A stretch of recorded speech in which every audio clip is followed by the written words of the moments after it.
नमस्कार। रेखा और कोण अध्याय 6 इसका भाग 6। इसमें हम कुछ है वो महत्वपूर्ण प्रश्न और लेते हैं। 5वें भाग में भी हमने कुछ महत्वपूर्ण प्रश्न किए थे। तो यहाँ पर पहला क्वेश्चन है, आकृति में x और y के मान ज्ञात करो। इस x का मान ज्ञात करना है और y का मान ज्ञात करना है और सिद्ध करो कि ए बी समांतर है सी डी के। ये सिद्ध करनी है कि ए बी इसके समांतर है। अब x का मान भी ज्ञात करना है, y का मान भी ज्ञात करना है और ये समांतर रेखा भी सिद्ध करनी है इसके अंदर। तो यहां पर हम क्या करेंगे कि तो सबसे पहला काम ये करेंगे कि अगर x और y जो कोण है इनके मान भी ज्ञात करने हैं और अगर हम इन दोनों को बराबर भी सिद्ध कर दें तो ये क्या है, एकांतर कोण है। और जब ये एकांतर कोण हो जाएंगे तो ए बी और ये सी डी क्या हो जाएगी, समांतर हो जाएगी। अब यहाँ पर दो बातें हैं, अगर x और y के साथ में मान भी ज्ञात करने हैं और अगर ये मान ज्ञात कर लें और ये दोनों बराबर हो जाएं तो ये एकांतर कोण होंगे और जब एकांतर कोण बराबर होते हैं तो ए बी और सी डी भी समांतर हो जाएगी। तो यहाँ पर हम प्रश्न की शुरुआत करते हैं कि आकृति के अनुसार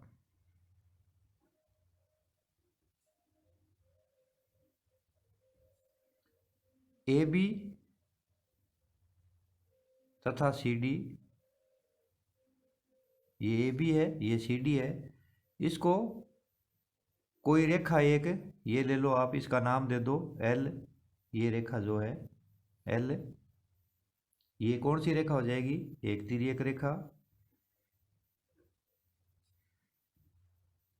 जिसको हमने एल नाम दे दिया, तिर्यक रेखा एल।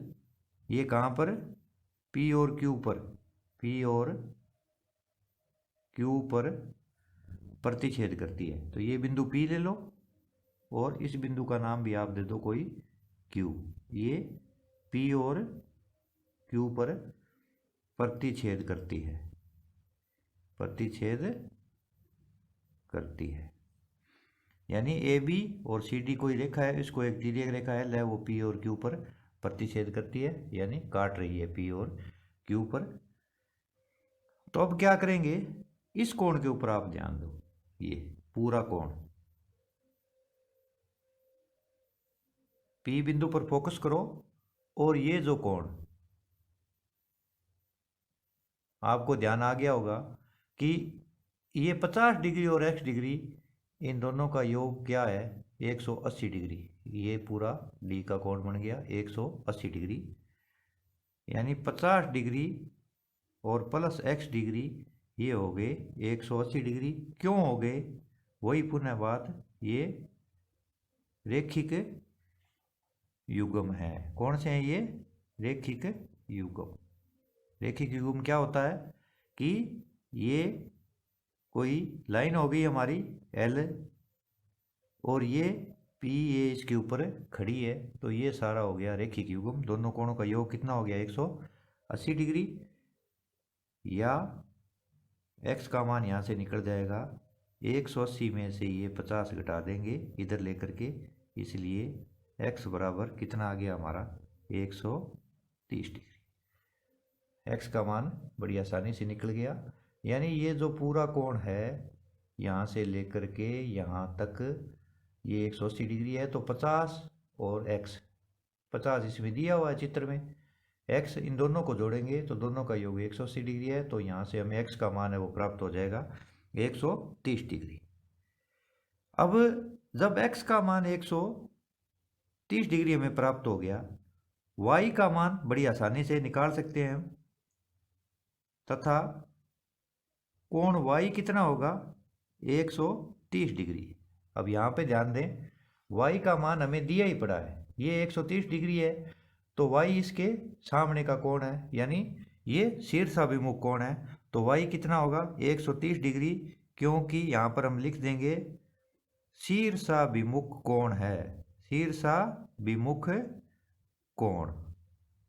तो y का मान हमें दिया ही पड़ा है यहाँ पे, ये y के सामने 130 है, तो y कितना होगा, 130 डिग्री। तो यहाँ पर हम क्या करेंगे, x का मान हमने कितना निकाला, इसको मैं नंबर 1 दे देता हूँ और इस y वाले को मैं नंबर अगर 2 दे देता हूँ तो 1 और 2 से, 1 और 2 से, इसको आप समीकरण भी कह सकते हो। 1 और 2 से क्या होगा, ये 130 है एक में भी और इधर भी 130 है एक में भी, ये दोनों साइड जब बराबर है तो ये दोनों साइड क्या हो जाएगी, बराबर हो जाएगी। यानी x और y कोण क्या हो गए, दोनों हमारे यहाँ पर हमने बराबर कर दिए। अब x और y जब बराबर कर देते हैं तो क्या हो जाता है, ये कौन से कोण हो गए, x और y हमने पहले पढ़ा था, ये अंत एकांतर कोण है, ये अंत एकांतर कोण है और ये साथ में क्या है, बराबर है। बराबर हमने यहाँ पर प्रूव कर दिया, सिद्ध कर दिया। तो ये अंत एकांतर कोण क्या हो गए, बराबर सिद्ध हो गए। जब अंत एकांतर कोण बराबर हो जाते हैं युग्म में तो रेखाएं क्या हो जाती है, समांतर। इसलिए सीधा ही हम यहाँ लिख देंगे, इसलिए ए बी समांतर किसकी हो जाएगी, सी टी के। ये हम पहले पढ़ चुके हैं कि अंत एकांतर कोण बराबर होते हैं तो रेखाएं क्या होती है, समांतर होती है। अगर रेखाएं समांतर होती है तो अंत एकांतर कोण बराबर होते हैं। इसके अंदर हमें लास्ट में हमें वो सीधा ही लिख देंगे, ज़्यादा कुछ करने की यहाँ आवश्यकता नहीं है। एक और क्वेश्चन लेते हैं। आकृति में यदि ए बी समांतर सी डी है, इसने दे रखा है कि ए बी और सी डी क्या है, आपस में समांतर है। ये ए बी और सी डी समांतर है। कोण ए पी क्यू ये 55 डिग्री दिया हुआ है, पी आर डी ये 127 डिग्री दिया हुआ है। तो कह रहा है ये एक्स और वाई के मान ज्ञात करो। ये यहाँ एक त्रिभुज भी बना रखा है। तो इसकी हम शुरुआत कैसे करते हैं कि ए बी समांतर सी डी, ए बी समांतर सी डी यहाँ से शुरुआत कर लेते हैं तथा ये तिर्यक रेखा ले लेते हैं। इसको क्रॉस भी कराएं तो करा लें, कोई दिक्कत नहीं है। पी क्यू क्या हो गई, तिर्यक रेखा। यही हमने पढ़ा था पहले प्रश्नावली में, परिभाषाओं में, कि दो समांतर रेखाओं को एक तिर्यक रेखा काटे तो जितने भी हमारे वो संगत कोण, अंत एकांतर कोण, बाह्य एकांतर कोण जो बने थे, वो परिभाषाएं इसमें याद होनी चाहिए हमें अच्छी तरह से, तभी मैं बार बार कह रहा हूँ। तो ये ए बी सी डी समांतर है, यहाँ से प्रश्न की शुरुआत कर लेंगे। और पी क्यू ये एक तिर्यक रेखा है। तो क्या होगा, जो x किसके बराबर हो जाएगा, x, ये जो कोण x है ये किसके बराबर हो जाएगा भाई, ए पी क्यू के। ये कोण ए पी क्यू के बराबर हो जाएगा। क्यों हो जाएगा, क्योंकि एकांतर कोण है, एकांतर कोण है। ये कोण इसके बराबर हो जाएगा, एकांतर कोण। आप अंत एकांतर भी इसको कह सकते हो।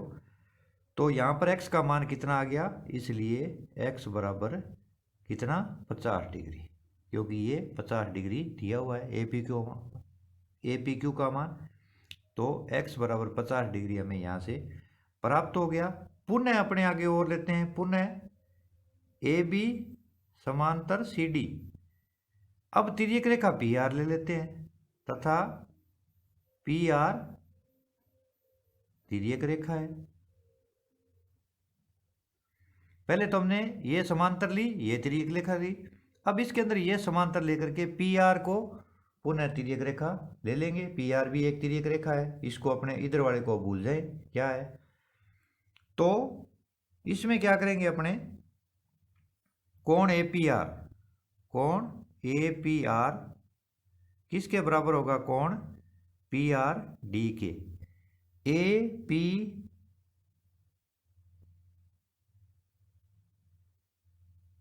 आर, ए पी आर, ये पूरा कोण किसके बराबर होगा, इस कोण के, पी आर डी के।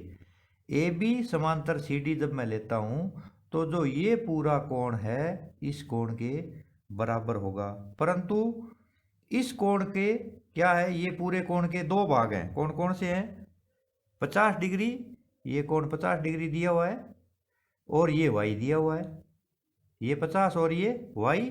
तो इसके दो भाग हो गए, कौन कौन से, कोण A P Q A P Q और कोण दूसरा कौन सा हो गया, क्यू पी आर कह दो या आर पी क्यू कह दो, क्यू पी आर, ये किसके बराबर हो गए, कोण पी आर डी के। तो ये 50 डिग्री दिया हुआ है A P Q plus Q P R, Q P R ये कितना है, वाई दिया हुआ है तो वाई लिख देते हैं, और पी आर डी कितना दिया हुआ है 127 डिग्री, ये भी हमें दे रखा है चित्र में। अब यहाँ से वाई का मान हम आसानी से निकाल सकते हैं, इसलिए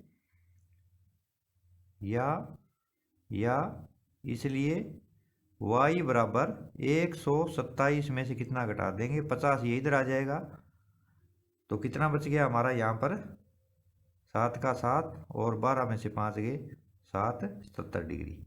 तो यहाँ पर हमने दोनों मान है वो निकाल लिए, इसलिए x बराबर तो आ गया हमारा 50 डिग्री और y बराबर आ गया हमारा 77 डिग्री। ये दोनों मान हमने x और y के वो निकाल लिए।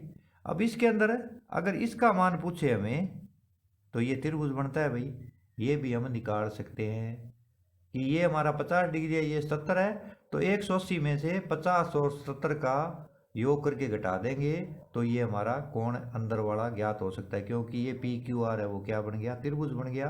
त्रिभुज के तीनों कोणों का योग कितना होता है, 180 डिग्री होता है। आगे भी इसमें पूछे तो हम निकाल सकते हैं। अब अपने एक और क्वेश्चन लेते हैं। आकृति त्रिभुज पी क्यू आर की भुजाएं क्यू पी और आर क्यू को क्रमशः बिंदु एस और टी पर तक बढ़ाया गया है। ये कोई आकृति है हमारी, इसके अंदर चित्र के अंदर एस और टी तक, इसको एस तक बढ़ा दिया और इसको टी तक बढ़ा दिया, और आकृति का नाम क्या है, त्रिभुज पी क्यू आर है। ये त्रिभुज है पी क्यू आर, त्रिभुज आपको दिखाई दे रहा है, स्पष्ट है। तो इसको तो आगे और बढ़ा दिया और इसको भी इधर बढ़ा दिया। ये कोण 135 डिग्री दे दिया, एस पी आर 135 डिग्री, और पी क्यू टी ये 110 डिग्री दे दिया। अब हमें पूछ क्या रहा है, वो कोण P R Q, P R Q, इस कोण का मान है वो हमें ज्ञात करना है कि कोण पी आर क्यू कितने डिग्री का होगा। तो यहाँ पर सबसे पहले हम क्या करेंगे, आकृति के अनुसार या चित्र के अनुसार इसके ऊपर आओ, आप ध्यान दो, ये क्या है, ये सारा टोटल कोण कितना होगा, यहाँ से लेकर के यहाँ तक 180 डिग्री। इनका नाम क्या है, एस पी आर कोण, नाम लिख देते हैं इनके, कोण एस पी आर और कोण क्यू पी आर बराबर 180 डिग्री रेखिक युग्म। ये क्या हो गए, रेखिक युग्म एस पी आर, ये कोण, और दूसरा क्या होगा क्यू पी आर, ये कोण, ये अंदर वाला, ये यानी ये टोटल कोण, इन दोनों कोणों का योग क्या हो गया, डी के कोण फिर बन गए भाई, ये 180 डिग्री हो गया। तो यहाँ पर इसका मान हमें एस पी आर का 135 डिग्री दिया है, ये वैसे का वैसे रख लेंगे, बराबर 180 डिग्री। इसलिए कोण क्यू पी आर बराबर 180 डिग्री में से 135 डिग्री घटा देंगे, ये इधर आ जाएगा। इसलिए कोण क्यू पी आर बराबर कितना बच गया हमारा, ये 45 डिग्री, 45 5 50 होती है, 180 में से 135 घटाएंगे तो कितना आएगा 45 डिग्री। क्यू पी आर का मान हमें है वो 100 और ये 45 डिग्री प्राप्त हो गया है यहाँ पर। अब क्या करेंगे, फिर आगे चलेंगे हम। अब यहाँ पर क्या है, हमें त्रिभुज का जो बहिष्कोण होता है, ये जो पी क्यू आर त्रिभुज है, जो ये त्रिभुज का बहिष्कोण है, ये रेखा को बढ़ाने पर ये बहिष्कोण बनता है भाई, ये बाहर वाला कोण त्रिभुज का रेखा को बढ़ाने पर ये अंदर वाले दोनों कोणों के योग के बराबर होता है। तो त्रिभुज पी क्यू आर में बहिष्कोण बहिष्कोण का नाम क्या है यहाँ? P Q T. कोण पी क्यू टी ये किसके बराबर है? कोण क्यू पी आर प्लस कोण P R Q. Very simple है। इसको एक बार पुनः समझ लें आप कि जो ये कोण है पूरा, ये अंदर वाले दोनों कोणों के योग के बराबर होता है। तो कोण इसका नाम पी क्यू टी रख दो या टी क्यू पी रख दो, कोई फर्क नहीं पड़ने वाला। बार बार मैं आपको बता रहा हूं। इस कोण का नाम क्या होगा? इस कोण का नाम होगा क्यू पी आर या R P Q, Q P R. और इस कोण का नाम हो जाएगा पी आर क्यू। ये कितना दिया हुआ है? 110 डिग्री दे रखा है। ये 45 डिग्री अभी हमने यहां पर निकाला है।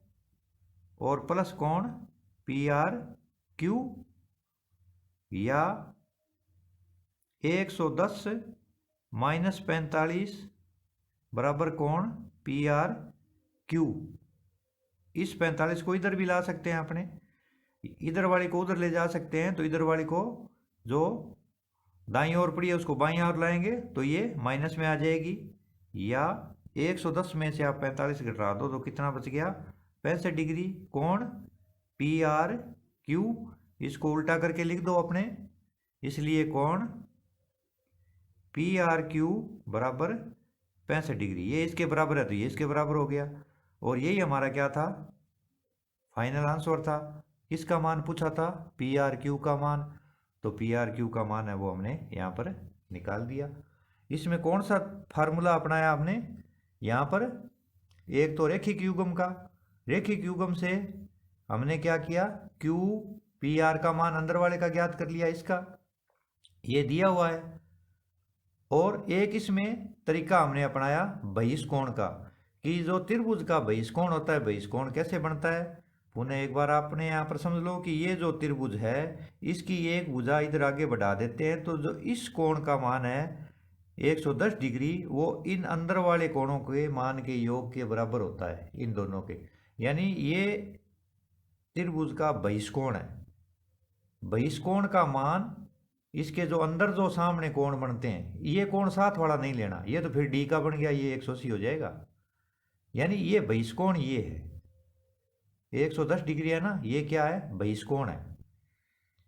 तो इसका मान है इस अंदर वाले दोनों के योग के बराबर होता है। इसका हमने उपयोग करके है वो तीसरे कोण का मान हमने निकाल लिया, क्योंकि एक का मान हम यहाँ पर ये 45 डिग्री निकाल चुके थे, ये 110 दिया हुआ है तो तीसरे का मान हम निकाल सकते हैं। अब इसके बाद में एक और नेक्स्ट क्वेश्चन लेते हैं अपने, कि आकृति ए बी समांतर डी ई। इसमें दे दिया कि ये ए बी और डी ई आपस में क्या है? समांतर है। कोण बी ए सी 35 डिग्री दिया हुआ है। सी डी ई या ई डी सी ए की बात है, ये 53 डिग्री दिया हुआ है। तो कह रहा है कोण डी सी ई का मान ज्ञात करो। डी सी ई यानी इस कोण का मान ज्ञात करना है। कोण डी सी ई का मान ज्ञात हमें करना है। तो प्रश्न में क्या दिया हुआ है? ए बी समांतर डी ई और ए ई तिर्यक रेखा है।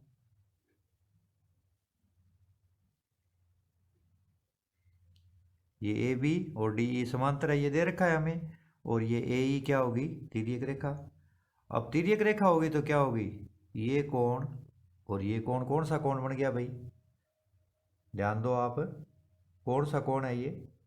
दो समांतर रेखाओं को एक तिर्यक रेखा काटे। तिर्यक रेखा ऐसे भी काट सकती है, तिर्यक रेखा ऐसे भी काट सकती है।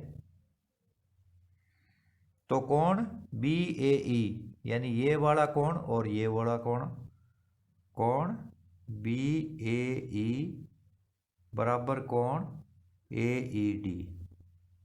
याद आ गया हो आपको? ये कौन से कोण है? ये है एकांतर कोण। कौन से कोण है ये? एकांतर कोण है। एकांतर कोण हो गए, या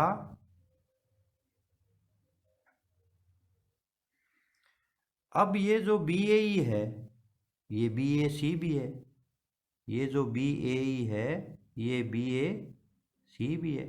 कोण तो वही हो गया, बी ए ई तक ले लें या बी ए सी तक ले, कोण तो वही बनेगा। ये किसके बराबर है, कोण ए ई डी के। ये हमें प्रश्न में दे रखा है, कितना, 35 डिग्री बराबर कोण ए ई डी। इसलिए कोण ए ई डी हमें कितना प्राप्त हो गया, 35 डिग्री। ए ई डी कितना प्राप्त हो गया हमें, ये 35 डिग्री। इस कोण का मान हमने वो निकाल लिया। अब ये क्या है, त्रिभुज है सी डी ई। तो त्रिभुज सी डी ई में क्या होता है, त्रिभुज के तीनों कोणों का योग 180 डिग्री होते हैं। तो त्रिभुज के तीनों कोण लिख लेते हैं अपने। कोण यहां से शुरुआत कर दो, डी सी ई, पहला कोण हो गया डी सी ई यानी सी कोण। उसके बाद में सी डी ई, कोण सी डी ई, और प्लस कोण ये ले लो सी ई डी बराबर 180 डिग्री। कोण सी, कोण डी, कोण ई, कोण सी, कोण डी, कोण ई, ये वाला कोण, कोण सी, कोण डी, कोण ई। जिस कोण का हमने मान रखना है उसको बीच में लिखते हैं हम। इसको डी सी ई कह दो या ई सी डी कह दो, एक ही बात है। तो तीनों कोणों का योग हमें पता है, हम जानते हैं कि त्रिभुज के तीनों कोणों का योग क्या होता है, 180 डिग्री। ये कौन सा होता है, ये होता है त्रिभुज के कोण योग गुणधर्म। इसका नाम भी है एक, इसको कहते हैं त्रिभुज का कोण योग गुणधर्म के अनुसार। इसको भी याद कर लें, त्रिभुज के तीनों कोणों का योग 180 डिग्री होता है। इसका दूसरा नाम है त्रिभुज का कोण योग गुणधर्म। कोण योग गुणधर्म भी इसको हम कहते हैं। तो डी सी ई का मान ज्ञात करना है, इसको वैसे का वैसे लिख लेंगे। सी डी ई 53 डिग्री चित्र में दे रखा है। सी ई डी कितना है, कोण सी ई डी हमने अभी ये 35 डिग्री, तीनों का योग हो गया 180 डिग्री। अब आप कहोगे कि सी ई डी का मान हमने कहाँ से निकाला, तो ये ए ई डी अतः ए ई डी 35 है ना ये, तो इसको सी ई डी भी हम लिख सकते हैं। कोण सी ई डी बराबर 35 डिग्री। ये पूरा लें अगर हम, ए ई डी कौन सा कोण है, यही है, तो सी ई डी भी यही कोण होगा। अब हम इसको आगे है वो हल कर लेते हैं। या कोण डी सी ई, इन दोनों को आप जोड़ दो, 5 और 3 8, और 5 और 3 8, 88 डिग्री। ये 5 और 3 8, 5 और 3 8 बराबर 180 डिग्री। या कोण डी सी ई बराबर 180 माइनस 88 डिग्री। इसको हम 88 को इस तरफ लाएंगे बाएं से दाएं, तो ये माइनस में हो जाएगा। इसलिए कोण डी सी ई बराबर 10 में से 8 गया 2, और यहाँ बच गए 7 17, 17 में से 8 गया 9, यानी 88 डिग्री घटाएंगे 180 में से तो 92 डिग्री आ जाएगा। हमने घटाव है वो सही तरीके से करना है, घटाव में गलती नहीं करनी है। चाहो तो इनको आप जोड़ करके भी पुनः देख लो कि कितना है, 88 डिग्री और 92 डिग्री। 8 और 2 10, 2 और 8 17 और 1 18। तो ये 180 डिग्री, यानी हमारा घटाव भी यहाँ पर सही है, जांच भी हम कर सकते हैं यहाँ पर। तो ये यहाँ पर क्या थे, अध्याय 6 से संबंधित है। इसके कुल है वो 6 ही भाग जारी किए हैं, अध्याय भी ये 6ठी है। तो इसके 4 भागों में परिभाषाएं स्पष्ट करने की कोशिश की गई और 2 भागों में है वो क्वेश्चन है इंपॉर्टेंट करवाने की कोशिश की गई, प्रयास किया गया। इनसे मिलते जुलते जो भी अभ्यास में, प्रश्नावली में या उदाहरण में क्वेश्चन दिए हैं, तो हम लेकर के उनका घर पर है वो अच्छी तरह से अभ्यास करेंगे। इसी के साथ अध्याय 6 से संबंधित है वो 6 भाग में मैंने इसको स्पष्ट करने का प्रयास किया है। ये अध्याय 6 से संबंधित है वो टॉपिक है वो यहीं पर समाप्त करता हूँ, और आगे नया भाग, नया वीडियो जारी करूँगा। धन्यवाद।